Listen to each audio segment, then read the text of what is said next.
আমরা যদি এই ডিজাইনটা করতে চাই তাহলে কি করব, এখান থেকে পেন টুল নিব, নিয়ে আমরা সাধারণত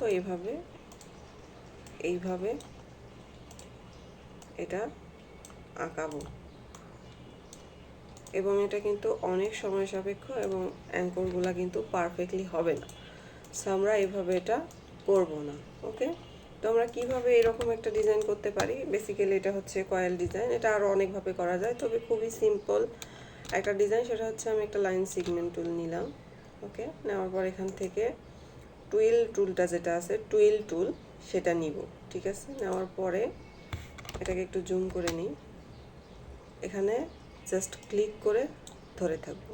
ওকে, ডিজাইনটা কিন্তু হয়ে গেছে। আপনারা চাইলে আরও পারফেক্টলি কিন্তু ডিজাইনটা করতে পারেন। অ্যান্ড এটাকে ইরেজার টুল দিয়ে বাড়তি অংশগুলো বা সিজার টুল দিয়ে বাড়তি অংশগুলো কেটে ফেললাম। ওকে, তো এইভাবে ডিজাইনটা করা যায়। এছাড়াও কয়েল তৈরি করার কয়েল প্যাকেজিংয়ের ক্ষেত্রে কয়েলটা কিন্তু আলাদা হয়, সেক্ষেত্রে কয়েল ডিজাইনটা আলাদা।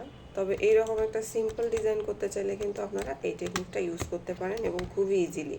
ঠিক আছে, সব ডিজাইন কিন্তু পেন টুল দিয়ে হয় না। আর যদি প্রয়োজন হয় তাহলে এই অ্যাঙ্করগুলো কিন্তু আপনি খুবই সহজে এডিট করতে পারেন। দেখেন, খুবই সহজে কিন্তু প্রত্যেকটা অ্যাঙ্করই এডিট করা যাচ্ছে এবং প্রত্যেকটা অ্যাঙ্করের কিন্তু হ্যান্ডেল আছে, তো এগুলো চাইলে এডিটও করা যেতে পারে।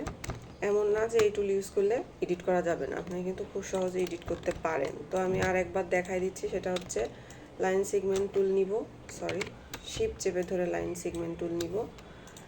তারপর নেওয়ার পর এখান থেকে টুইল টুল নিব, নেওয়ার পর এখান থেকে হোল্ড করে ধরে থাকবো। ওকে, ধরে থাকার পর এরকম একটা ডিজাইন হবে। অ্যান্ড বাড়তি অংশগুলো সিজার টুল দিয়ে কেটে ফেলবো। লাইন সেগমেন্ট টুল ছাড়া কিন্তু এটা কাজ করবে।